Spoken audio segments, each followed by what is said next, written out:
निम्नलिखित में से कौन सा एक शाकनाशक का उदाहरण है? Sodium chlorate. निम्नलिखित में से शाकनाशक का उदाहरण सोडियम क्लोरेट है। ऐसे पदार्थ जो फसलों को हानि पहुंचाने वाले जीवों को नष्ट कर देते हैं पेस्टिसाइड कहलाते हैं।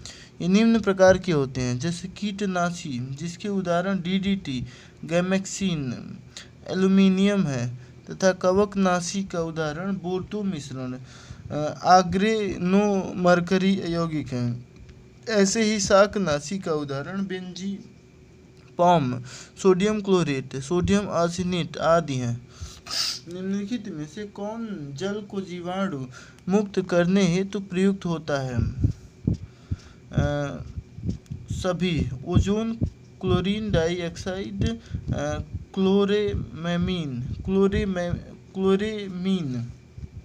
सभी। ओजोन, क्लोरीन डाइऑक्साइड तथा क्लोरेमीन को जल को जीवाणु मुक्त करने हेतु प्रयोग किया जाता है, परंतु इनके अलावा भी कई विधियों से जल जीवाणु मुक्त किया जा सकता है, जैसे ताप तथा अन्य भौतिक कारणों द्वारा, पराबैंगनी किरणों तथा रेडियोधर्मी आयन के द्वारा या रसायनों द्वारा आदि। नीला थोथा, कृत्रिम नीला थोथा, कवकनाशी, इओसिन, लाल स्याही, सिल्वर आयोडाइड, कृत्रिम वर्षा, जिंक फास्फाइड, कृंतकनाशी। तो इस तरह से तीसरा जो है सही है। धुआं में आंखों को प्रभावित करने वाला कौन सा शक्तिशाली उत्तेजक होता है? पेरॉक्सी एसीटोल नाइट्रेट। धुआं में आंखों को प्रभावित करने वाला शक्तिशाली उत्तेजक पेरॉक्सीएसिटाइल नाइट्रेट है। यह फोटोकेमिकल धुएं में मौजूद एक द्वितीयक प्रदूषक है। पेरॉक्सीटाइल नाइट्रेट का उत्सर्जन ऑटोमोबाइल और उद्योगों से अधिक होता है। निम्नलिखित ईंधनों में से कौन न्यूनतम पर्यावरणीय प्रदूषण उत्पन्न करेगा? हाइड्रोजन, डीजल, मिट्टी का तेल, कोयला। डीजल, मिट्टी का तेल और कोयला जलने पर carbon monoxide, carbon dioxide, nitrogen के विविध ऑक्साइड आदि का उत्सर्जन करते हैं, जो पर्यावरणीय प्रदूषण का कारण है, जबकि हाइड्रोजन के दहन से जल उत्पन्न होता है। अतः हाइड्रोजन से पर्यावरणीय प्रदूषण नहीं होता है। निम्नलिखित में से किस पदार्थ में कैल्शियम विद्यमान है? कोरंडम में, टैल्क में, जिप्सम में, चीनी में। तो जिप्सम में। जिप्सम कैल्शियम का हाइड्रेटेड सल्फाइड होता है। यह चूना पत्थर, बलुआ पत्थर और सैल चट्टानों में पाया जाता है। इसका उपयोग अमोनियम सल्फेट, रासायनिक उर्वरक और सीमेंट बनाने में किया जाता है। चीनी मिट्टी या कोलिनाइट प्राकृतिक अवस्था में पाई जाने वाली एक प्रकार की सफ़ेद और सुघट्ट मिट्टी है, जिसे केओलिन भी कहा जाता है। चीनी मिट्टी का रासायनिक संगठन जलयुक्त एल्यूमिनोसिलिकेट है। कोरंडम एक प्रकार का खनिज है जिसका उपयोग कठोर खनिज घर्षण के रूप में किया जाता है। यह एल्यूमिनियम ऑक्साइड का एक क्रिस्टलीय रूप है, जिसकी दो मणि किस्में रूबी और नील मणि हैं। टैल्क एक प्रकार का खनिज है जो मुलायम व साबुन की तरह चिकनी अवस्था में पाया जाता है। इसका रंग हरा या सफ़ेद होती है तथा यह मैग्नीशियम का एक अयस्क है।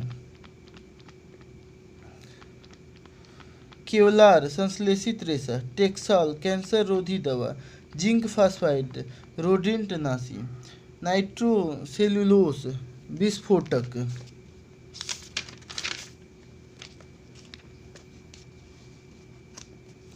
कार्बन और उसके यौगिक। Carbon and its compound. हीरा ग्रेफाइट का एक बहुरूपक है। यद्यपि दोनों में ही कार्बन परमाणु हैं, परंतु उनके निर्माण की दशाओं के कारण उनके गुणों में अत्यंत भिन्नताएं हैं। हीरे की प्राप्ति अति उच्च दाब और उच्च ताप लगने के बाद होती है। कार्बन के विभिन्न अपर रूप हैं। हीरा, ग्रेफाइट, फुलेरीन आदि। हीरा का अपवर्तनांक अधिक होता है। यह अपनी विशेष त्रिआयामी संरचना के कारण अत्यंत कठोर होता है। इसका निर्माण अति उच्च दाब व उच्च ताप लगने के कारण होता है। यह विद्युत का कुचालक है, अतः विकल्प डी सही है। निम्नलिखित में से कौन सा कार्बन का एक रूप नहीं है? क्वार्ट्ज। प्रकृति में कार्बन तत्व अनेक भौतिक गुणों के साथ विविध रूपों में पाया जाता है, जिनमें उसके परमाणुओं के परस्पर आबंधन के तरीकों के आधार पर अंतर होता है। इन विविध रूपों को कार्बन के अपर रूप कहते हैं, जैसे हीरा, ग्रेफाइट, फुलेरीन इत्यादि। ग्रेफेन शुद्ध कार्बन का एक रूप है, जहाँ कार्बन के परमाणुओं की एक परत हनीकॉम्ब लेटिस के रूप में व्यवस्थित की जाती है। ग्रेफेन सिलिकॉन आधारित युक्तियों की तुलना में 10 गुना बेहतर रेडियो संप्रेषण पैदा कर सकते हैं।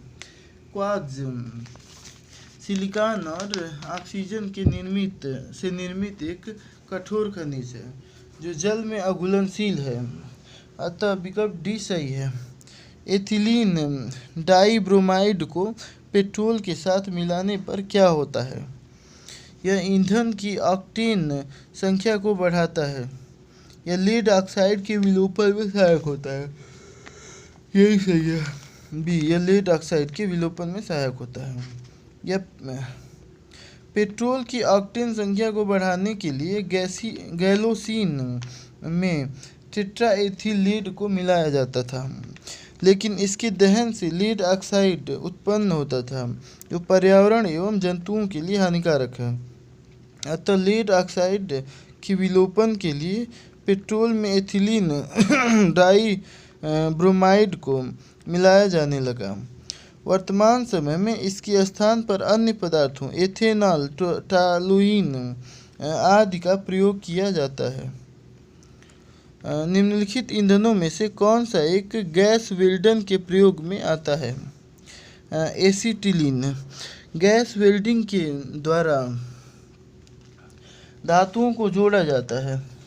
इसके लिए ईंधन के रूप में मुख्यतः एसिटिलीन CH को ऑक्सीजन के साथ जलाया जाता है। एसिटिलीन के स्थान पर हाइड्रोजन, ब्यूटेन, प्रोपिलीन आदि का भी प्रयोग किया जाता है। निम्नलिखित में से किस बहुलक में ग्लूकोज एकलक नहीं होते हैं? रबर। व्याख्या। स्टार्च यह पौधों में संचित मुख्य पॉलीसेकेराइड है। यह अल्फा ग्लूकोज का बहुलक है। स्टार्च एमिसोल तथा एमिलोपेक्टिन से मिलकर बना होता है। एमिसोल एवं एमिलोपेक्टिन ग्लूकोज एकलक द्वारा ही निर्मित संरचनाएं हैं। सेल्यूलोज यह पौधों की कोशिका भित्ति का सबसे प्रमुख अवयव है। यह बीटा डी ग्लूकोज एकलक का बहुलक है। ग्लाइकोजन इसे प्राणी स्टार्च भी कहा जाता है, क्योंकि इसकी संरचना एमिलोपेक्टिन के समान होती है। प्राणी शरीर में कार्बोहाइड्रेट ग्लाइकोजन के रूप में यकृत, मांसपेशियों एवं मस्तिष्क में संग्रहित रहता है। शरीर को ग्लूकोज की जरूरत होने पर एंजाइम द्वारा ग्लाइकोजन को ग्लूकोज में तोड़ दिया जाता है। यह ईस्ट एवं कवक में भी उपस्थित होता है। रबर यह एक प्राकृतिक बहुलक है। इसका निर्माण आइसोप्रीन 2-मेथिल-1,3-ब्यूटाडाइन एकलक के बहुलकन से होता है, इसलिए विकल्प डी सही है। संतृप्त हाइड्रोकार्बन के लिए निम्नलिखित में से कौन सा व्यापक सूत्र है? ए CnH2n+2।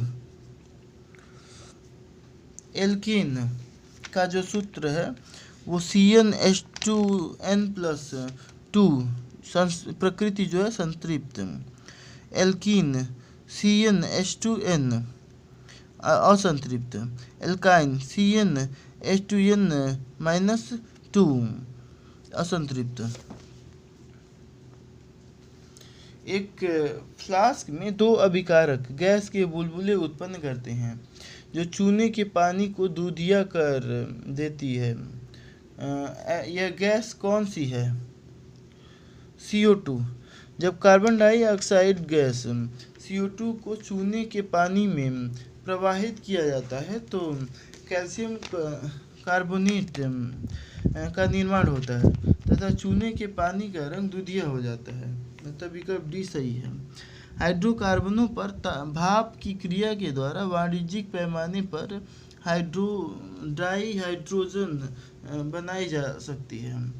जब CO तथा H2 गैसों का मिश्रण निर्मित होता है इसे क्या कहते हैं? भाप अंगार गैस बोलते हैं। भाप अंगार गैस CO एवं H2 के मिश्रण को भाप अंगार गैस कहा जाता है। इसका निर्माण हाइड्रोकार्बन या कोक की उच्च ताप पर उत्प्रेरक निकिल की उपस्थिति में भाप से क्रिया कराने पर होता है।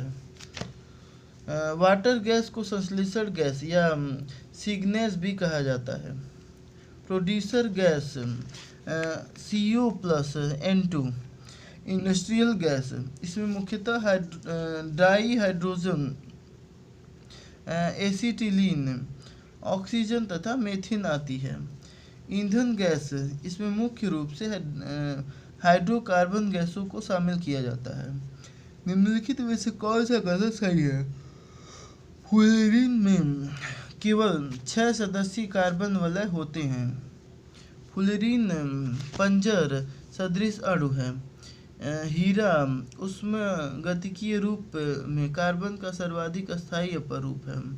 ग्रेफाइट सर्पणशील और कठोर है तथा इसलिए यह मशीनों में शुष्क स्नेहक के रूप में प्रयुक्त होता है। तो बी सही है। फ्लोरीन पंजर सदृश अणु है। कार्बन प्रकृति में अनेक भौतिक गुणों के साथ अनेक रूपों में पाया जाता है। इन विभिन्न रूपों को कार्बन के अपरूप कहते हैं। कार्बन के विभिन्न अपरूप हैं हीरा, ग्रेफाइट, फ्लोरीन, CNT आदि। हीरे में कार्बन का प्रत्येक परमाणु कार्बन के 4 अन्य परमाणुओं के साथ मजबूत सहसंयोजक से आबंधित होता है और एक दृढ़ त्रिआयामी संरचना का निर्माण करता है। विशेष त्रिआयामी संरचना के कारण हीरा अत्यंत कठोर होता है। यह रासायनिक रूप से कम क्रियाशील तथा विद्युत का कुचालक है। ग्रेफाइट में कार्बन के प्रत्येक परमाणु का आबंधन कार्बन के 3 अन्य परमाणुओं के साथ एक ही तल पर होता है और षटकोणीय संरचना का निर्माण होता है। षटकोणीय परतें परस्पर एक दूसरे के ऊपर स्थित होती हैं तथा वांडर वाल्स बंध द्वारा जुड़ी रहती हैं, अतः ये एक दूसरे पर फिसल सकती हैं, जिसके कारण ग्रेफाइट मुलायम व नरम होता है और इसका प्रयोग स्नेहक के रूप में किया जाता है। ग्रेफाइट विद्युत का सुचालक तथा रासायनिक रूप से कम अभिक्रियाशील होता है। ऊष्मागतिकीय रूप में ग्रेफाइट हीरे से अधिक स्थायी है। फ्लोरीन कार्बन अपरूप का एक वर्ग है। इसमें C32, C50, C60, C70, C84 अणुभार वाले कार्बन अपरूप होते हैं। C60 की संरचना सर्वाधिक अस्थायी है, जिसे बकमिंस्टर फ्लोरीन नाम दिया गया है। यह एक पंजर सदृश संरचना है जिसमें 5 सदस्यीय एवं 6 सदस्यीय कार्बन वलय होते हैं। C60 अत्यधिक क्रियाशील होता है। कार्बन कज्जल कैसे प्राप्त किया जाता है? वायु की सीमित उपलब्धता में हाइड्रोकार्बन को जलाने पर, जब हाइड्रोकार्बन को वायु की सीमित मात्रा में जलाया जाता है तो कार्बन कत्जल यानी कि कार्बन ब्लैक प्राप्त होता है। जब लकड़ी या कोयला को वायु की अनुपस्थिति में गर्म किया जाता है तो चारकोल तथा कोक प्राप्त होता है, इसलिए विकल्प सी सही है। टेफ्लॉन टेलीविज़न कैबिनेट बनाने में, टेरिलीन वस्त्र उद्योग में, पॉलीस्टाइरीन नॉन स्टिक कुकिंग बर्तन बनाने में। तो दूसरा तो सही लग रहा है, लेकिन देखते हैं कि केवल दूसरा ही सही है, बाकी सब गलत है।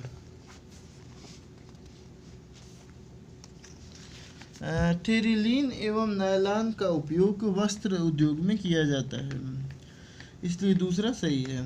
अन्य प्रमुख पॉलीमर और उनके उपयोग, टेफ्लॉन नॉन स्टिक कुकिंग बर्तन बनाने में, और पॉलीस्टाइरीन रेडियो और टेलीविज़न कैबिनेट बनाने में, पॉलीप्रोपाइलीन ट्यूब बनाने में, पीवीसी पॉलीविनाइल क्लोराइड केबल बनाने में। निम्नलिखित में से किसे शुष्क बर्फ कहा जाता है? ठोस कार्बन डाइऑक्साइड को, ठोस कार्बन डाइऑक्साइड को शुष्क बर्फ कहा जाता है, अतः विकल्प ए सही है। गैस को अत्यधिक दाब के माध्यम से पहले द्रव अवस्था में तथा फिर लगभग 78 डिग्री सेल्सियस पर यह ठोस अवस्था में परिवर्तित हो जाती है। इसका उपयोग निम्नलिखित क्षेत्रों में किया जाता है: खाद्य पदार्थों को ठंडा रखने में, जमीन पर कृत्रिम बादलों जैसा प्रभाव उत्पन्न करने में, खाद्य पदार्थों के बनाने में सहयोगी रूप में। निम्नलिखित में से किसमें प्रकार्यात्मक समूह समावयवता संभव नहीं है?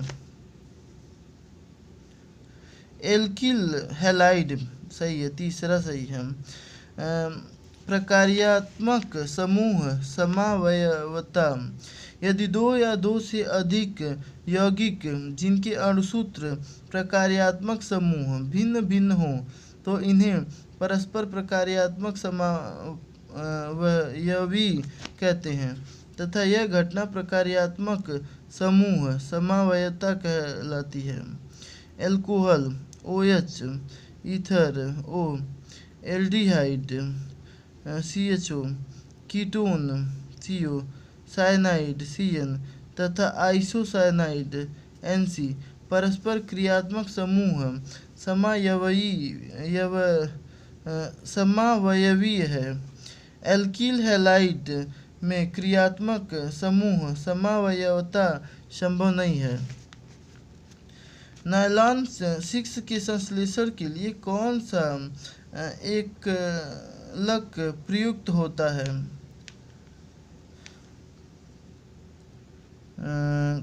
कैप्रोलैक्टस यही सही है।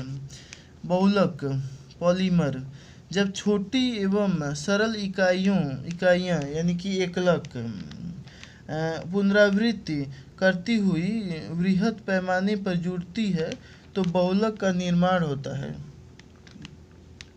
एकलक से बहुलक बनने की इस प्रक्रिया को बहुलकन कहते हैं। Polythene, Teflon, polyacrylonitrile, nylon 66, nylon 6, bakelite आदि महत्वपूर्ण बहुलकों के उदाहरण हैं। नायलॉन 6 इसका एकलक कैप्रोलैक्टस है। जब कैप्रोलैक्टस को जल के साथ उच्च ताप पर गर्म किया जाता है तो नायलॉन 6 प्राप्त होता है। इसका उपयोग टायर की डोरियों, वस्त्रों और रस्सियों के निर्माण में किया जाता है, इसलिए विकल्प बी सही है। निम्नलिखित में से कौन सा स्वच्छ ईंधन का एक उदाहरण है? प्रोपेन, जिस ईंधन के दहन से कम हानिकारक गैसों का उत्सर्जन तथा अधिक से अधिक ऊर्जा की प्राप्ति होती है, वह उतना ही अधिक स्वच्छ ईंधन माना जाता है। वर्तमान समय में हाइड्रोजन स्वच्छ ईंधन का मुख्य उदाहरण है।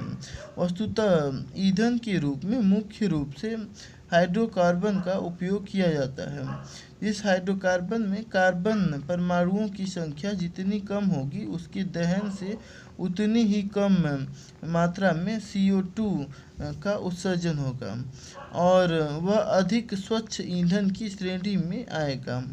दिए गए विकल्पों में प्रोपेन C3H8 में सबसे कम कार्बन परमाणु हैं, अतः यह सबसे अधिक स्वच्छ ईंधन है, इसलिए विकल्प बी सही है। स्वच्छ ईंधन के उपयोग का बढ़ावा देने तथा वायुमंडलीय प्रदूषण को कम करने हेतु भारत ने BS6 ईंधन के उपयोग को प्रारंभ किया है। निम्नलिखित कथनों पर विचार कीजिए। क्लोरोफ्लोरोकार्बन जो ओजोन ह्रासक पदार्थों के रूप में चर्चित है, इसका प्रयोग सुघट्य फोम के निर्माण में होता है, ट्यूबलेस टायरों के निर्माण में होता है, कुछ विशिष्ट इलेक्ट्रॉनिक अवयवों की सफाई करने में होता है, एरोसॉल कैन में दाबकारी एजेंट के रूप में होता है।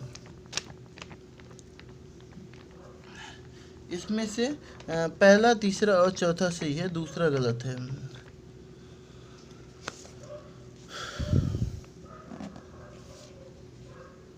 क्लोरोफ्लोरोकार्बन एक कार्बनिक पदार्थ है जो कार्बन, क्लोरीन और फ्लोरीन से मिलकर बना है। यह एक अज्वलनशील गैस है। CFC सामान्यतः अपने बॉन्ड फ्रेयॉन के नाम से जाना जाता है। CFC का उपयोग रेफ्रिजरेटर, एयर कंडीशनर, सुघट्य फोम के निर्माण, इलेक्ट्रॉनिक अवयवों की सफाई, ड्राई क्लीनिंग, प्रोपेलेंट, एरोसॉल तथा स्प्रे आदि में होता है। CFC ओजोन ह्रासक पदार्थ के रूप में कार्य करता है। वस्तुतः CFC से सूर्य के प्रकाश की उपस्थिति में मुक्त क्लोरीन परमाणु उत्पन्न होता है। यह मुक्त क्लोरीन परमाणु ऊपरी वायुमंडल में काफ़ी दीर्घजीवी होता है और वहाँ ओजोन के ऑक्सीजन में बदलाव में उत्प्रेरक का कार्य करता है। इससे समताप मंडल में ओजोन परत का क्षय होता है। CFC12 लगभग 139 वर्ष तक तथा CFC11 लगभग 77 वर्षों तक कार्यरत रहता है। CFC के ओजोन परत पर पड़ने वाले हानिकारक प्रभाव के कारण वर्ष 1987 के मॉन्ट्रियल समझौते द्वारा CFC तथा अन्य ओजोन क्षयकारी पदार्थों के प्रयोग को नियंत्रित करने का प्रयास किया गया है। इसलिए पहला, तीसरा और चौथा सही है। ग्राफीन का क्या महत्व है? यह एक द्विआयामी पदार्थ है और इसकी विद्युत चालकता उत्तम है। यह अब तक जांचे गए सबसे तनु किंतु सबसे शक्तिशाली पदार्थों में से है। यह पूर्णतः सिलिकॉन से बना होता है और इसकी चाक्षुष पारदर्शिता उच्च होती है। इसका टच स्क्रीन LCD और कार्बनिक LED के लिए चालक इलेक्ट्रोड के रूप में इस्तेमाल किया जा सकता है। उपर्युक्त में से कौन सा कथन सही है? तो पहला, दूसरा और चौथा सही है, तीसरा गलत है। ग्राफीन कार्बन का एक अपर रूप है जो एक द्विआयामी यानी 2D संरचना में परमाणविक स्तर पर नियमित षट्भुज जैसी संरचना का निर्माण करता है। इसे चिकन वायर संरचना भी कहते हैं। Graphene, graphite, charcoal, carbon nano tube तथा फुलेरीन जैसे कार्बन के अन्य प्रमुख अपर रूपों की आधारभूत संरचना का निर्माण करता है। ग्राफीन में कई विशिष्ट गुण पाए जाते हैं। सबसे मजबूत इस्पात से ग्राफीन 100 गुना अधिक मजबूत होता है। यह ऊष्मा व विद्युत का सुचालक होता है। यह लगभग पारदर्शी होता है। शोधों से इसमें द्विध्रुवीय ट्रांजिस्टर प्रभाव तथा आवेश का बैलिस्टिक संचरण जैसे गुण भी पाए जाते हैं। ग्राफीन कार्बन का एकमात्र रूप है जिसमें प्रत्येक परमाणु दोनों तरफ से रासायनिक अभिक्रिया के लिए उपलब्ध होता है। इसकी 2D संरचना के कारण यह बहुत हल्का, पतला, लोचदार तथा मजबूत होता है। ग्राफीन के अनुप्रयोग, इसका प्रयोग हल्के, पतले, लचीले, मजबूत डिस्प्ले स्क्रीन यथा एलसीडी, एलईडी में चालक इलेक्ट्रोड के रूप में किया जाता है। विद्युत circuit, electric circuit, solar cell तथा विभिन्न चिकित्सीय, रासायनिक व औद्योगिक प्रक्रियाओं में अनुप्रयोग। चिकित्सा के क्षेत्र में इसका उपयोग ऊतक अभियांत्रिकी, बायो इमेजिंग, पॉलीमर श्रृंखला अभिक्रिया, ड्रग डिलीवरी आदि में, ऊर्जा उत्पादन व भंडारण में उपयोग। निम्नलिखित पर विचार कीजिए। कपास, पेट, प्लास्टिक। कौन जो है सब प्राकृतिक बहुलक का उदाहरण है? कपास। बहुलक छोटी इकाइयों से मिलकर बनी एक बड़ी इकाई है। ये प्राकृतिक व संश्लेषित दो ही प्रकार के होते हैं। कपास एक प्राकृतिक बहुलक है जो सेलुलोज कहलाता है। सेलुलोज बड़ी संख्या में ग्लूकोज इकाइयों द्वारा निर्मित होता है। ऊन, रेशम तथा चमड़ा भी प्राकृतिक बहुलक के उदाहरण हैं। संश्लेषित रेशे पेट्रो रसायनों के रासायनिक प्रक्रमण से प्राप्त होते हैं। पेट एक संश्लेषित बहुलक है जो पॉलिएस्टर का सुपरिचित उदाहरण है। इसका उपयोग बोतलें, बर्तन, फिल्म, तार और अन्य उपयोगी उत्पादों के निर्माण हेतु किया जाता है। संश्लेषित रेशों की तरह प्लास्टिक भी एक बहुलक है। Polythene, poly plus ethene plastic का उदाहरण है। प्लास्टिक अपघटित होने में कई वर्ष ले लेता है, अतः यह पर्यावरण हितैषी नहीं है।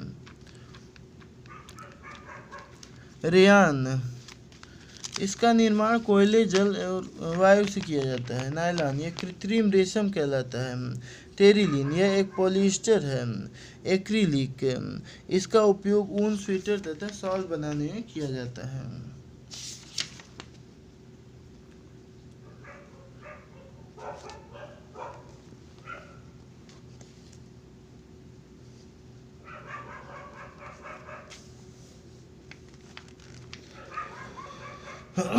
रेयान, नायलॉन, टेरिलीन तथा एक्रिलिक सभी संश्लेषित रेशे हैं। रेयान कृत्रिम रेशम कहलाता है। इसे काष्ठ, लुगदी के रासायनिक उपचार से प्राप्त किया जाता है। यह रेशम से सस्ता होता है। नायलॉन का निर्माण कोयले, जल और वायु से किया गया है। यह प्रथम पूर्ण रूप से संश्लेषित रेशा है। प्रबलता के मामले में एक नायलॉन का तार इस्पात के तार से अधिक प्रबल होता है। टेरिलीन एक लोकप्रिय पॉलिएस्टर है। पॉलिएस्टर रेशों से निर्मित कपड़ों पर आसानी से सिलवटें नहीं पड़ती। एक्रिलिक का उपयोग ऊन, स्वेटर, शॉल तथा कंबल बनाने में किया जाता है। इनसे बनी वस्तुएं कीमत में सस्ती होती हैं तथा इनका रखरखाव आसान होता है। आग बुझाने वाले कर्मचारियों के परिधानों पर एक परत चढ़ी होती है जो अग्निरोधक बनाती है। यह परत निम्नलिखित में से किसकी होती है? मेलामाइन। आग बुझाने वाले कर्मचारियों के परिधानों पर मेलामाइन नामक प्लास्टिक की परत चढ़ी होती है। मेलामाइन आग प्रतिरोधक है तथा अन्य प्लास्टिक की अपेक्षा ऊष्मा को सहने की अधिक क्षमता रखता है, अतः विकल्प ए सही है। बैकेलाइट ऊष्मा और विद्युत का कुचालक है। यह बिजली के स्विच, विभिन्न बर्तनों के हत्थे आदि बनाने में काम आता है। पॉलीएस्टर एस्टर की इकाइयों की पुनरावृत्ति से बना है। एस्टर वे रसायन हैं जो फलों को उनकी गंध प्रदान करते हैं। टेफ्लॉन एक विशिष्ट प्लास्टिक है जिस पर तेल और जल नहीं चिपकता है। यह भोजन पकाने के पात्रों पर न चिपकने वाली परत लगाने के काम आता है।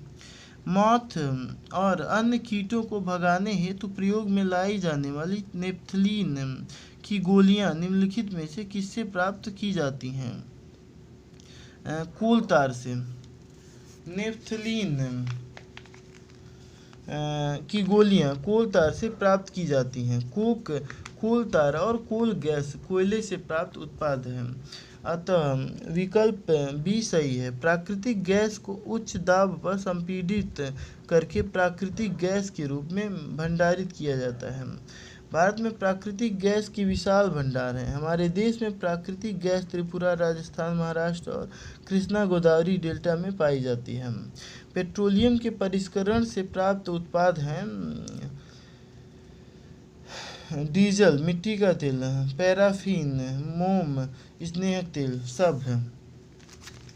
उपर्युक्त सभी पेट्रोलियम के परिष्करण से प्राप्त उत्पाद हैं। इसके अलावा पेट्रोल, द्रवित पेट्रोलियम, गैस, बिटुमिन भी पेट्रोलियम के परिष्करण से प्राप्त होते हैं। कार्बन के संदर्भ में निम्नलिखित कथनों में से कौन सा सही है? सभी कार्बन पर आधारित संरचनाएं सजीव होती हैं। अधिकांश कार्बन यौगिक अच्छे विद्युत चालक नहीं होते हैं। नीचे दिए गए कोड का प्रयोग कर सही उत्तर चुनिए। दूसरा सही है सिर्फ। सभी सजीव संरचनाएं कार्बन पर आधारित होती हैं, परंतु सभी कार्बन पर आधारित संरचनाएं सजीव नहीं होती। पहले यह माना जाता था कि सभी कार्बन पर आधारित संरचनाओं के संश्लेषण के लिए एक जीवित शक्ति आवश्यक होती है, परंतु 1828 में फ्रेडरिक वोहलर ने अमोनियम साइनेट से यूरिया बनाकर इसे गलत सिद्ध कर दिया।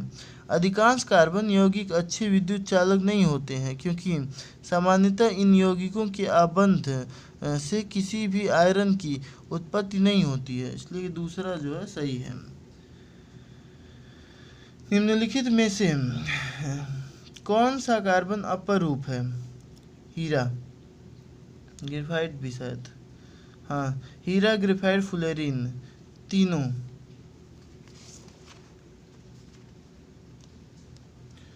हीरा, ग्रेफाइट और फुलेरिन तीनों कार्बन के अपरूप हैं, अतः विकल्प डी सही उत्तर है। फुलेरिन C60 में कार्बन परमाणु फुटबॉल के रूप में व्यवस्थित होते हैं। चूँकि यह अमेरिकी आर्किटेक्ट बकमिस्टर फुलर द्वारा डिजाइन किए गए जियोडेसिक गुंबद के समान लगते हैं, इसलिए इसे फुलेरिन नाम दिया गया है। ग्रेफाइट और हीरे के संदर्भ में निम्नलिखित कथनों पर विचार कीजिए। ग्रेफाइट में कार्बन का प्रत्येक संयोजी परमाणु कार्बन के 4 अन्य परमाणुओं के साथ बंध बनाता है, जिससे एक त्रि-आयामी संरचना का निर्माण होता है। हीरे में कार्बन का प्रत्येक संयोजी परमाणु कार्बन के 3 अन्य परमाणुओं के साथ एक ही तल पर बंध बनाता है, जिससे एक षटकोणीय व्यूह संरचना का निर्माण होता है। ना तो एक सही है, ना तो दो सही है। ग्रेफाइट और हीरा दोनों ही कार्बन के अपरूप हैं। कार्बन के परमाणुओं के परस्पर आबंधन के तरीकों के आधार पर ही इनमें अंतर होता है। ग्रेफाइट में कार्बन का प्रत्येक परमाणु कार्बन के 3 अन्य परमाणुओं के साथ एक ही तल पर बंध बनाता है, जिससे एक षटकोणीय व्यूह संरचना का निर्माण होता है। इनमें एक आबंध द्विआबंधी होता है, जिसके कारण कार्बन की संयोजकता पूरी होती है। ग्रेफाइट की संरचना में षटकोणीय तल एक दूसरे के ऊपर व्यवस्थित होते हैं। हीरे में कार्बन का प्रत्येक परमाणु कार्बन के 4 अन्य परमाणुओं के साथ बंध बनाता है, जिससे एक त्रि-आयामी संरचना का निर्माण होता है। निम्नलिखित का जब हीरा अब तक का ज्ञात सबसे कठोर पदार्थ है, जबकि ग्रेफाइट चिकना तथा फिसलनशीलता होती है। ग्रेफाइट विद्युत का कुचालक होता है। शुद्ध कार्बन को उच्च दाब और ताप पर उपचारित करके हीरा संश्लेषित किया जा सकता है। केवल दूसरा सही है। हीरा अब तक का ज्ञात सबसे कठोर पदार्थ है, जबकि ग्रेफाइट चिकना तथा फिसलनशील होता है, अतः कथन एक सही है। ग्रेफाइट और हीरे के भौतिक गुणधर्म अत्यंत भिन्न होते हैं, जबकि रासायनिक गुणधर्म एक समान होते हैं। ग्रेफाइट विद्युत का सुचालक होता है, अतः कथन 2 सही नहीं है। शुद्ध कार्बन को उच्च दाब और ताप पर उपचारित करके हीरा संश्लेषित किया जा सकता है। ये संश्लिष्ट हीरे आकार में छोटे होते हैं। इसके अतिरिक्त प्राकृतिक हीरे और संश्लिष्ट हीरे में भेद नहीं किया जा सकता है। कार्बन के यौगिकों के संदर्भ में निम्न कथनों पर विचार कीजिए। कार्बन परमाणुओं के बीच केवल एक आबंध से जुड़े कार्बन के यौगिक संतृप्त यौगिक कहलाता है। द्विबंध अथवा त्रिबंध वाले कार्बन के यौगिक असंतृप्त यौगिक कहलाते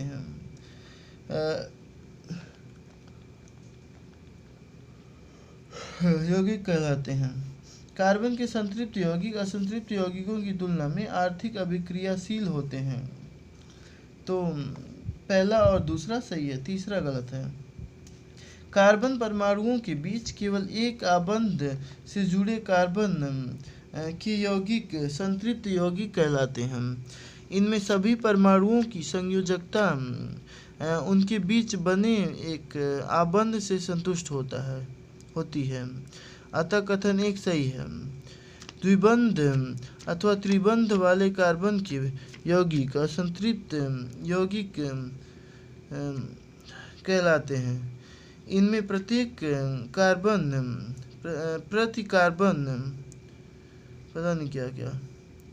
प्रति कार्बन परमाणुओं की संख्या 1 और 2 संयोजकता असंतुष्ट रहती है।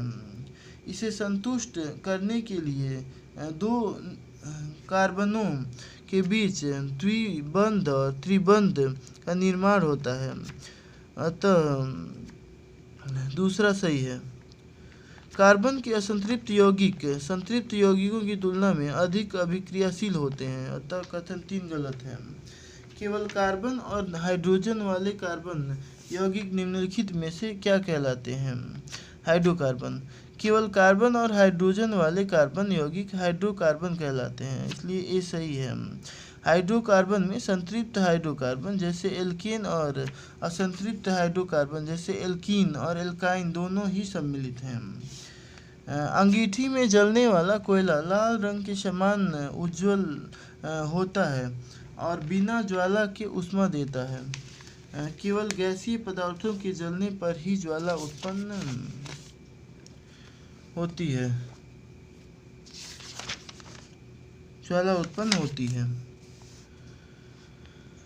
ए और आर दोनों सही है। आर ए का सही स्पष्टीकरण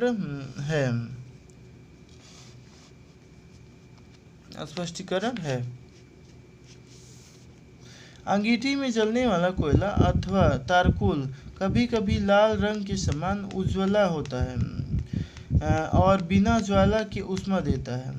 ऐसा इसलिए होता है क्योंकि केवल गैसीय पदार्थों के चलने पर ही ज्वाला उत्पन्न होती है।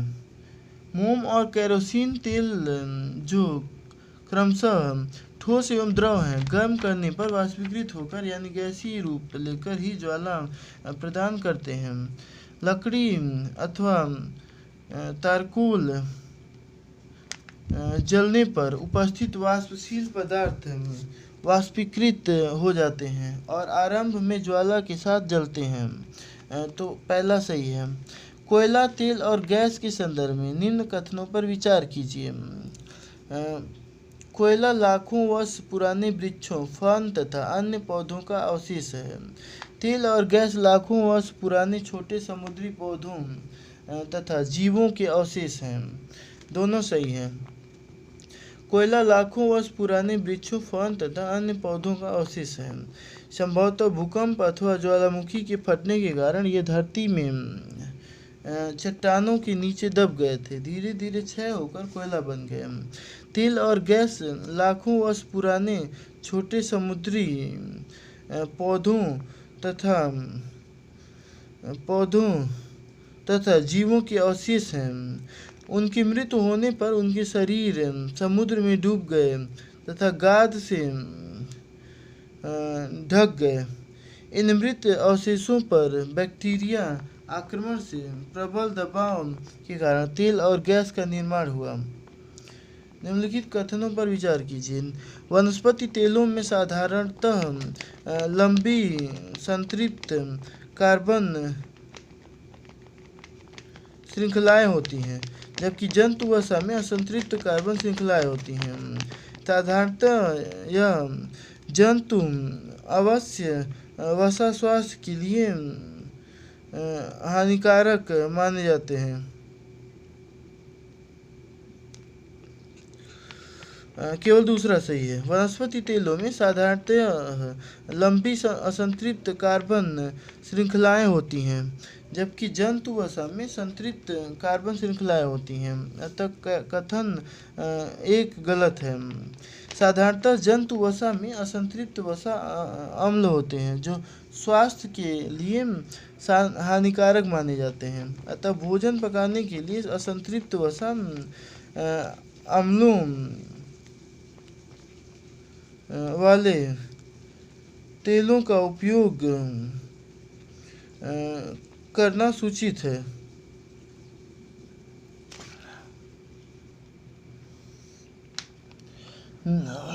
अंगीठी में जलने वाला कोयला अथवा तारकोल कभी कभी लाल रंग के समान उज्ज्वल होता है और बिना ज्वाला के ऊष्मा देता है। ऐसे इसलिए होता है क्योंकि केवल गैसीय पदार्थों के जलने पर ही ज्वाला उत्पन्न होती है।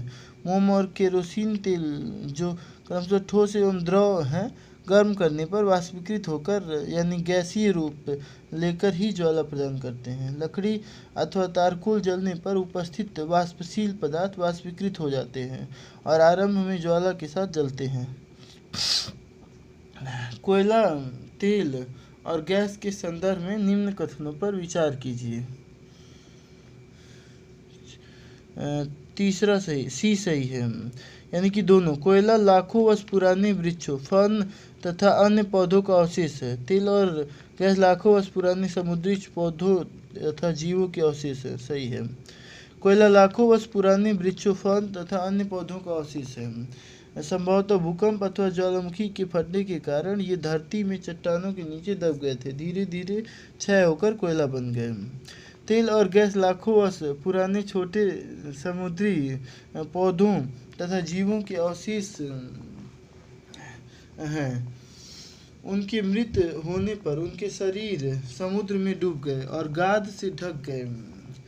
इन मृत अवशेषों पर बैक्टीरिया आक्रमण से प्रबल दबाव का कारण तेल और गैस का निर्माण हुआ। निम्नलिखित कथनों पर विचार कीजिए। वनस्पति तेलों में साधारणतः लंबी संतृप्त कार्बन श्रृंखलाएं होती हैं, जबकि जंतु वसा में असंतृप्त कार्बन श्रृंखलाएं होती हैं।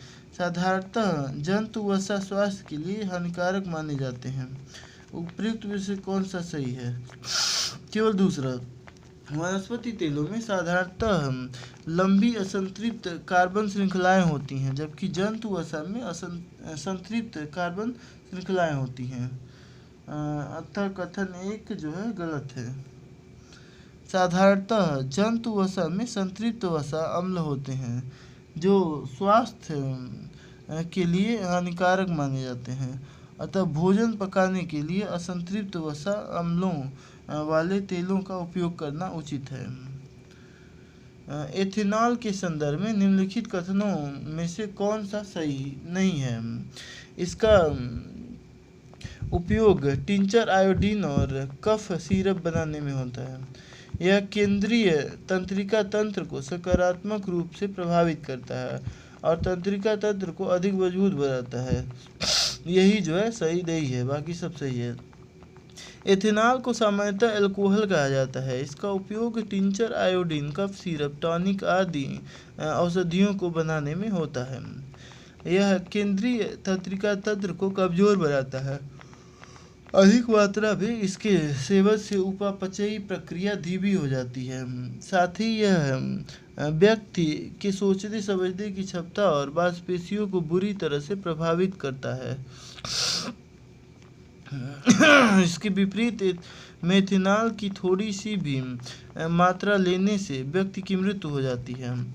यकृत में मेथनॉल ऑक्सीकृत होकर मेथनॉल बन जाता है, जो यकृत की कोशिकाओं के घटकों के साथ तीव्रता से अभिक्रिया करके प्रोटोप्लाज्म को स्कंदित कर देता है। यह चाक्षुष तंत्रिका को भी प्रभावित करता है, जिससे व्यक्ति अंधा भी हो सकता है, इसलिए भी सही नहीं है। यह कमरे के तापमान पर द्रव अवस्था में पाया जाता है। अल्कोहल के संदर्भ में निम्नलिखित कथनों पर विचार कीजिए। गन्ने के रस से मोलेसेस सीरा बनाया जाता है, जिसके किण्वन से अल्कोहल प्राप्त किया जा सकता है। अल्कोहल में पेट्रोल मिलाकर उसे स्वच्छ ईंधन के रूप में प्रयोग किया जा सकता है। उपयुक्त कथनों में से कौन सा सही है? दोनों सही हैं।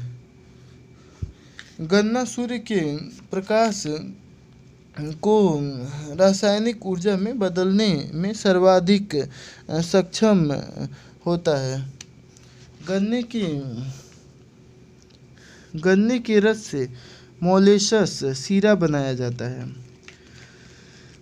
जिसके किण्वन से अल्कोहल प्राप्त किया जा सकता है। अल्कोहल में पेट्रोल मिलाकर उसे स्वच्छ ईंधन के रूप में प्रयोग किया जा सकता है।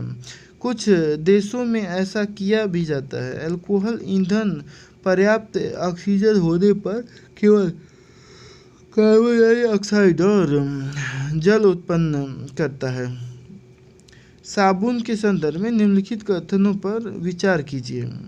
साबुन के अणु लंबी श्रृंखला वाले कार्बोक्सिलिक अम्लों के सोडियम और पोटेशियम लवण होते हैं। दूसरा, साबुन के मिसेल प्रकाश को प्रकीर्णित कर सकते हैं, जिससे साबुन का घोल बादल जैसा दिखता है।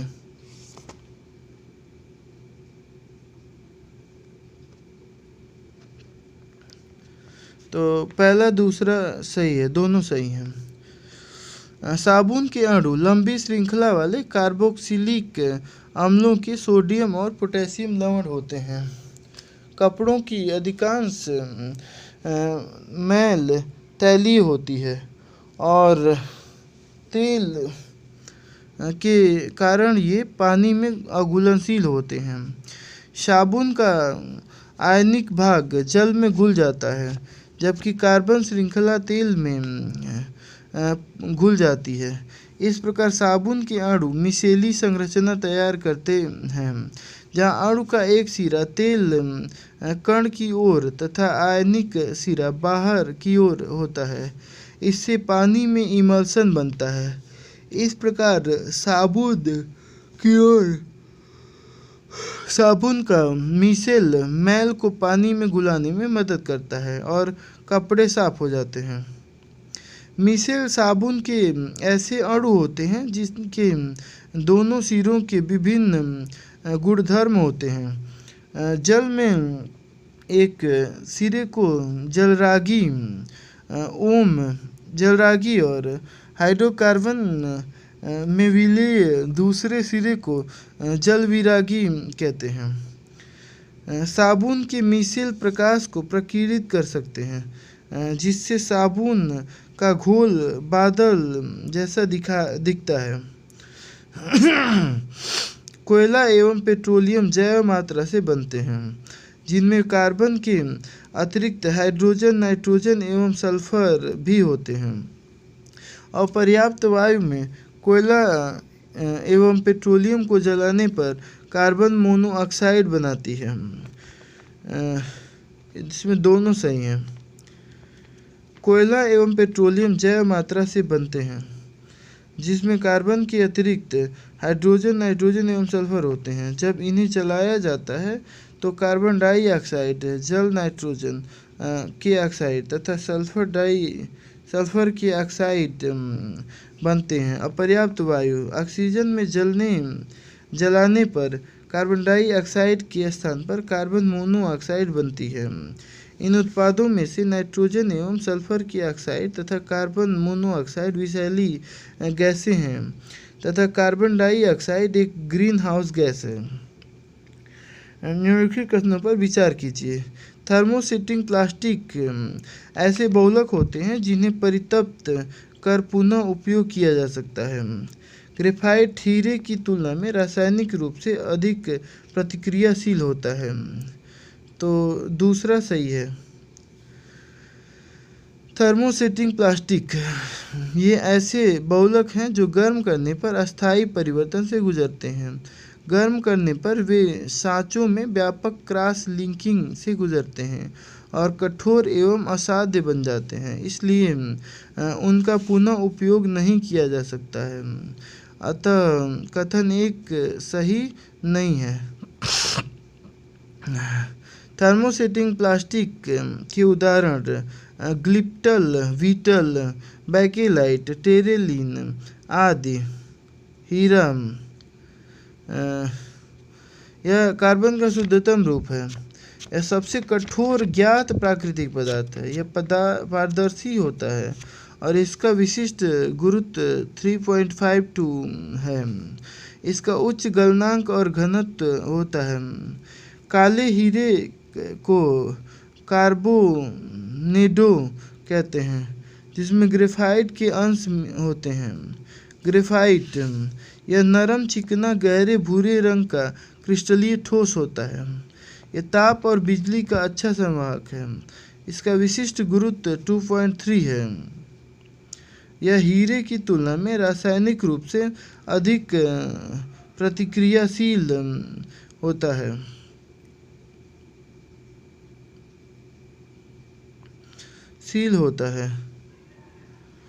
ग्रेफाइट का उपयोग लीड पेंसिल बनाने में, बिजली की भट्टियों के अस्तर और इलेक्ट्रोड बनाने में किया जाता है। पॉलीलैक्टिक एसिड वर्तमान में उपयोग किया जाने वाला सबसे आम बायोप्लास्टिक है। निम्नलिखित में से कौन से गुण इसे बायोप्लास्टिक के रूप में लिए व्यापक रूप से उपयोग की जाने वाली सामग्री बनाते हैं? पीएलए प्लास्टिक को प्राकृतिक गैस में निहित हाइड्रोकार्बन और कच्चे तेल से आसानी से बाहर किया जा सकता है।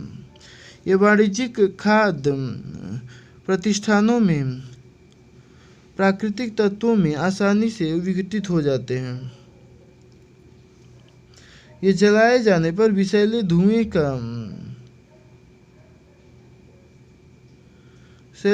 का उत्सर्जन नहीं करते हैं।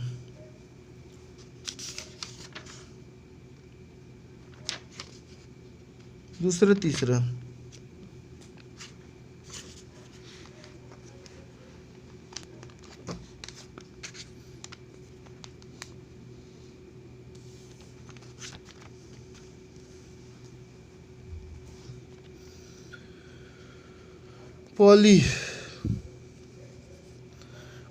पॉलीलैक्टिक एसिड मकई सत्व, स्टार्च या गन्ने जैसे अक्षय संसाधनों से प्राप्त होता है। इसे आलू या अन्य पौधों से भी बनाया जा सकता है। यह पेट्रोलियम आधारित प्लास्टिक नहीं है, अतः कथन एक सही नहीं है। बायोप्लास्टिक जैव आधारित प्लास्टिक होता है। पेट्रोलियम आधारित प्लास्टिक को बायोप्लास्टिक नहीं माना जाता है, भले ही वे जैव निम्नीकरण हों। बायोप्लास्टिक आंशिक या पूर्ण रूप से अक्षय संसाधनों में से निर्मित होते हैं। प्लास्टिक कह रहा हूँ। पॉलीलैक्टिक एसिड वाणिज्यिक खाद्य प्रतिष्ठानों में प्राकृतिक तत्वों में आसानी से विघटित हो सकता है। हालांकि यह घर पर निर्मित खाद्य में प्राकृतिक तत्वों में विघटित नहीं होता है, अतः कथन 2 सही है। पीएलए प्लास्टिक जलकर समाप्त होने पर विषाक्त धुएं का उत्सर्जन नहीं करते हैं, क्योंकि उनमें हानिकारक रसायन नहीं होते हैं, इसलिए तीसरा सही है। पैराबेन के संदर्भ में ये कार्बनिक यौगिक है। इनका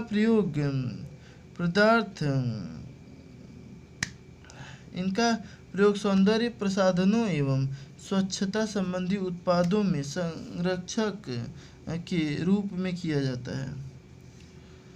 पहला और दूसरा सही है। पैराबेन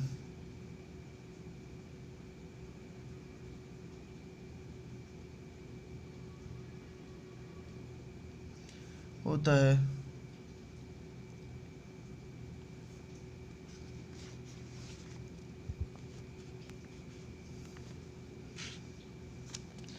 पैराबेन के संदर्भ में निम्नलिखित कथनों पर विचार कीजिए।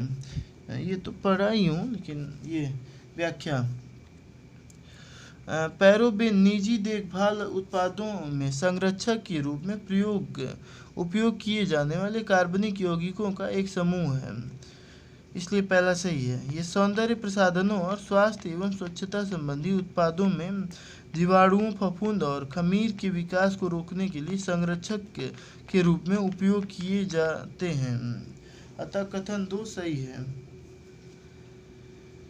पैराबेन में एस्ट्रोजन सदृश गुण होते हैं, जिनसे इन्हें स्तन कैंसर के बढ़ते खतरे के रूप में देखा जाता है। जब शहरी और अस्पताल से निष्कासित पैराबेन युक्त कचरा वाले जल निकायों में निजी देखभाल उत्पाद में मिलते हैं तो ये प्रवालों के लिए खतरा बन जाते हैं। साथ ही इससे डॉल्फिन और अन्य समुद्री जानवरों में हार्मोनल अवरोध भी उत्पन्न हो सकता है। निम्नलिखित में से कौन से ग्रेफाइट के उपयोग हैं? इलेक्ट्रोड का निर्माण करना, स्नेहक, कांच की कटाई। नीचे दिए गए कूट का प्रयोग कर सही उत्तर चुनिए। केवल पहला जो है सही है, पहला और दूसरा। ग्रेफाइट क्रिस्टलीय कार्बन का प्राकृतिक रूप से पाया जाने वाला प्रकार है। यह मूलतः एक खनिज है जो रूपांतरित और आग्नेय चट्टानों में पाया जाता है। ग्रेफाइट के विभिन्न उपयोग हैं। इलेक्ट्रोड का निर्माण करना। Graphite electrode electric arc furnace में उपयोग किया जाने वाला मुख्य परितप्त हीटिंग तत्व है। इलेक्ट्रिक आर्क फर्नेस का तात्पर्य स्टील बनाने की उस प्रक्रिया से है जहाँ पुरानी कारों के उपकरणों को पिघलाकर नए स्टील का निर्माण किया जाता है। स्नेहक चिकनाहट इसकी एक मुख्य विशेषता है जो इसे एक अच्छा स्नेहक बनाती है। क्रूसिबल का विनिर्माण। ग्राफीन का तकनीक, पेंसिल, इसलिए विकल्प ए सही है। कांच काटने के लिए ग्रेफाइट का उपयोग नहीं किया जाता है। कांच को काटने के लिए हीरे का इस्तेमाल किया जाता है। काला कार्बन के संदर्भ में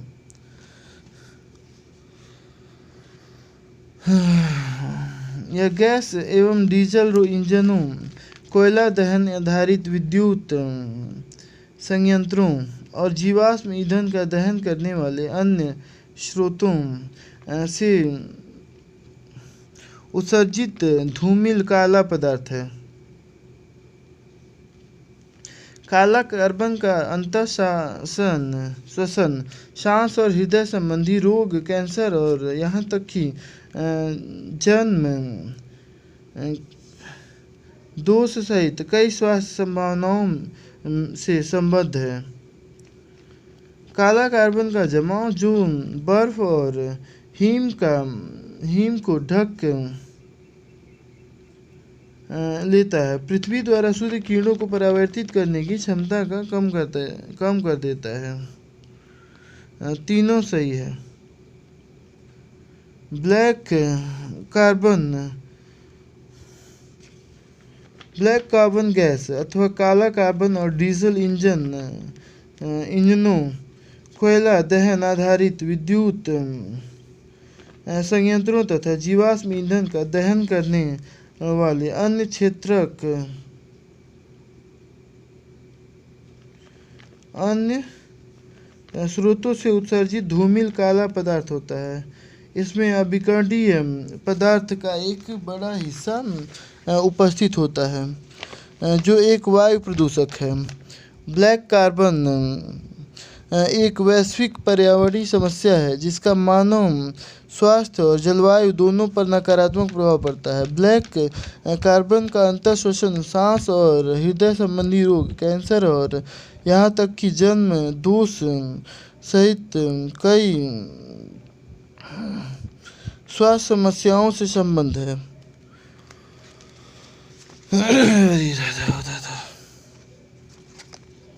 ब्लैक कार्बन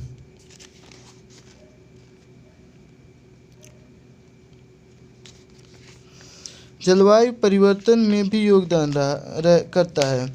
यह वर्षा और मेघों के कार्बन प्रारूप में परिवर्तन लाता है। आर्कटिक रूप में आर्कटिक में ब्लैक कार्बन के जमाव से बर्फ और हिम काली कणों से ढक जाते हैं, जिसमें से पृथ्वी द्वारा सूर्य किरणों को परावर्तित करने की क्षमता घट जाती है, जबकि ऊष्मा के अवशोषण और बर्फन के कारण अवशोषण और बर्फ के निदोष